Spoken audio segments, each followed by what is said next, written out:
हमें तो लगता है कि अब सब कुछ हो गया है। अब चित्त वृत्ति को प्रभु में लगा के लीन कर दो। किसका प्रश्न है? हाँ, हमारा जो उपदेश होता है किसी एक व्यक्ति के लिए नहीं होता, संपूर्ण सृष्टि के लिए होता है। आजकल ऐसी व्यवस्थाएं बन रही हैं समाज की कि सास ससुर को, माता पिता को बच्चे कुछ नहीं समझ रहे, सिर्फ अवहेलना, सिर्फ आज्ञा उल्लंघन, सिर्फ उनके साथ अभद्र व्यवहार। कोई बिरले ऐसे हैं, कोई बिरले बच्चे बहू ऐसे हैं जो अपने माता पिता की तरह सास ससुर को प्यार करें, और कोई बिरली सासु है जो बहू को अपनी बेटी के समान समझे। हमें लगता है अब आपका कर्तव्य पूरा हो गया है, आप घर में ही रहो पर भगवत परायण रहो, नाम जप करो, जितना शरीर काम करे उतनी सेवा कर लो, और राग मत रखो। अब अपने परिवार को, अपने बेटों को, बच्चों को प्रभु को समर्पित भाव से कि नाथ यहाँ तक हमारी सेवा व्यवहार की थी, अब हम यहाँ विरक्त भाव से रहेंगे। घर में विरक्त होके रहना ये बाहर से विरक्ति से ज्यादा कठिन है। नहीं है ना? बाहर तो मतलब हमारे कोई है ही नहीं तो क्या चिंता, वहां है सब, पर उनसे चित्त हटा के प्रभु में लगाना। अगर ऐसा कर ले जाओ तो जो बड़े बड़े महात्माओं की गति होती वही गति हो जाएगी, क्योंकि गृहस्थ धर्म आपका पूर्ण होगा। अब जिसके पुत्र के पुत्र हो गए तो हो गया ना। अब तो बरबस राज सुत ही नृपदीना और हर हित आप गवल बल कीला। तो चलो नाव वृंदावन वास ना करो, क्योंकि वन में सर्वश्रेष्ठ वन वृंदावन है। कहीं एक कोठरी में वास करते हुए दोनों प्रिया प्रीतम की आराधना करें और यहीं शरीर छूट जाए तो परम पद मिल जाए। पर ऐसा हम आदेश नहीं कर रहे, एक है रास्ता। अगर ऐसा नहीं है तो घर में रहकर अब भजन की तरफ चित्तवृत्ति लगाओ, क्योंकि गृहस्थ धर्म पूरा हुआ। ये चौथी जो अवस्था कही जाती है ये भगवत प्राप्ति के लिए ही है। हो गए, बहुत लीलाएं हो गई। जिससे प्यार करोगे अब वही तुम्हारी अंतिम गति बिगाड़ेगा। श्रुत बनितादि जान स्वार्थ रत ना करु नेह सभी ते अंत ही तो ही तजेंगे पामर तू न तजे अबही ते। जब तक तुम्हारा शरीर काम कर रहा है तब तक तुम्हें प्यार है, और जिस दिन शरीर की स्थिति तुम्हारी ऐसी हुई उठने लायक नहीं, उस दिन तुम हमें बताना कि क्या तुम्हें कौन प्यार कर रहा है, किस कोट से कर रहा है। स्वार्थ का व्यापार है। आपका धर्म यहां तक था, पूरा हो गया। अब आप निरपेक्ष होकर अगर घर में दोनों और भजन परायण तो भगवत प्राप्ति पक्की। अच्छा, भजन न करोगे तो पूरा संसार क्या, पशु पक्षी भी अपने बच्चे पैदा करते हैं, उनका पालन पोषण करते हैं, उनके लिए शिकार करते हैं, मुख मिलाते हैं, उनके डालते हैं, उनके राग में। पशु पक्षी भी तो सब वैसे ही हैं जैसे आप कर रहे हो भाई। निद्रा, भय, आहार, मैथुन, मोह, ये सब सब चीजों के अंतर्गत है। देखो, एक बात नहीं है, वो भजन नहीं कर सकते भगवान का। आप विवेक के द्वारा राग का त्याग करके भजन करके परम पद प्राप्त कर सकते हैं।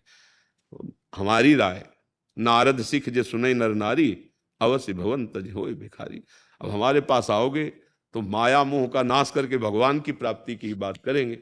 हाँ, अगर अब ये कहें कि हम, तो इनको उपदेश ऐसा नहीं कहें, इनको कहेंगे आपका परम कर्तव्य, जैसे आपके माता पिता ने आपको इस योग्य बनाया ऐसे पहले बच्चों को बनाओ, बीच बीच में नाम जप करते रहो, आपका ये परम कर्तव्य। जैसे आपने बताया कि सब हो गया, वो अपने अपने कार्य में लगे हैं, उनके भी बच्चे हो गए, बहु। अब आपको चाहिए सच्चिदानंद भगवान की प्राप्ति। अब ना संभल पाओ तो फिर पुनरपि जननम, फिर आगे जन्म हो जाएगा। क्योंकि जहां राग होता है वहीं, देखो अजामिल का राग बच्चे पे था, पर बात इसलिए बन गई कि बच्चे का नाम नारायण रख दिया। नारायण, सब काम बन गया, राग ने काम बना दिया। बच्चे के प्रति राग था वैसा।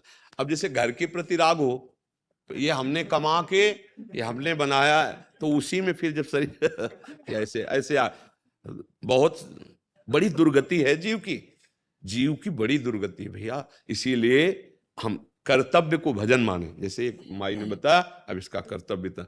अब जो श्वासें बचे हैं, ईमानदारी से अगर राधा राधा राधा राधा, तो वो काम बन जाए जिसलिए हम आए हैं। साधन धाम मोक्ष कर द्वारा, ये मनुष्य दे भगवत प्राप्ति के लिए, परमानंद की प्राप्ति के लिए। अब इसके बाद हमें मनुष्य देह मिलेगी, गारंटी तो नहीं है ना।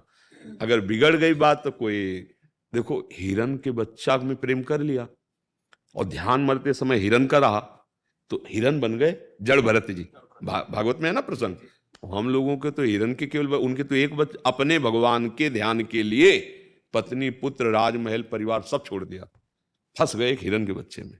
और अपने लोग तो कितनी जगह आसक्त किए हैं, तो क्या बनना पड़ेगा। बहुत सावधान। हम कह ये नहीं कह रहे कि बाबा जी बनना कोई खेल भी नहीं है। भोगों की जो आकर्षण वृत्ति आप लोग देखो कैसा मन तुम्हारा करता है, लेकिन नाम के द्वारा, भजन के द्वारा, ज्ञान के द्वारा उसे भस्म करके फिर आगे ऐसी ऊंचाई पर जहां काम क्रोध छू न पाए, वो स्पर्श भी न कर सके। बहुत कठिन मार्ग है, तभी कोई बिरला चल पाता है, नहीं तो चला और फिसल करके फिर उसी वो भेष वही रहेगा, खेल वही हो जाएगी। तो इसलिए गड़बड़ हो जाता है। गृहस्थी में रहकर बहुत बढ़िया भगवत प्राप्ति हो सकती है। एक पत्नी व्रत या एक पति व्रत, धर्म पूर्वक मेहनत करके कमाओ, आए हुए अतिथियों का, या किसी को अत्यंत आवश्यक, देखा कोई बीमार तड़प रहा है, 10 रुपया लगा के उसकी औषधि और नाम जप, और अपने परिवार को भगवान प्रदत्त मानो कि भगवान ने दिया है, पुत्र पत्नी परिवार, ये भगवान ने तो भेजा। आप क्या जानते हो कौन है, कौन आया तुम्हारे पुत्र रूप में, क्या जानते हो, क्या परिचय जानते हो, पूर्व में कौन था, आगे क्या होगा, तुम्हें तो कोई परिचय नहीं, तो भगवान ने उसे पुत्र रूप में सेवा करने के लिए दिया। और नाम जब पक्का भगवत प्राप्ति हो जाएगी। पर भगवान को कोई चाहते नहीं भगवत प्राप्ति। साधु महात्माओं के पास जाते, बेटा होना या लौकिक कामनाओं की पूर्ति करना, या इन सब पे हमारा महत्व नहीं है।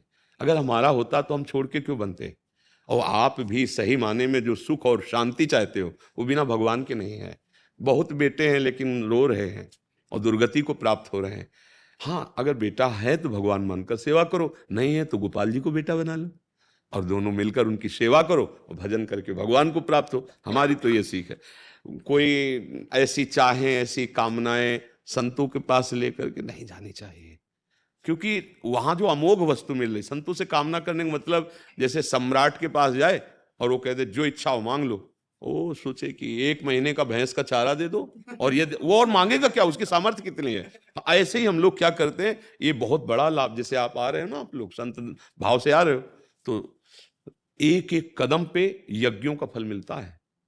संत दरस को चालिए तज माया अभिमान, ज्यो ज्यो पग आगे पर है कोटिन यज्ञ से। तो अब इतनी मतलब अमूल्य वस्तु जो तुम्हें मिल रही, उसको कामनाओं में कोई कहे या हम आपके दर्शन करने आए, हमको ये विजय मिल गई या ये लाभ, ये तो बहुत छोटी बात है। हम तो तुम्हें माया पर विजय प्राप्त करने की बात कर रहे हैं, काम क्रोध लोभ पर विजय जो कभी नहीं प्राप्त कर सकते, वो बात है। सत्संगति का तात्पर्य भगवत प्राप्ति, संतों के संग का मतलब भगवान की शरणागति।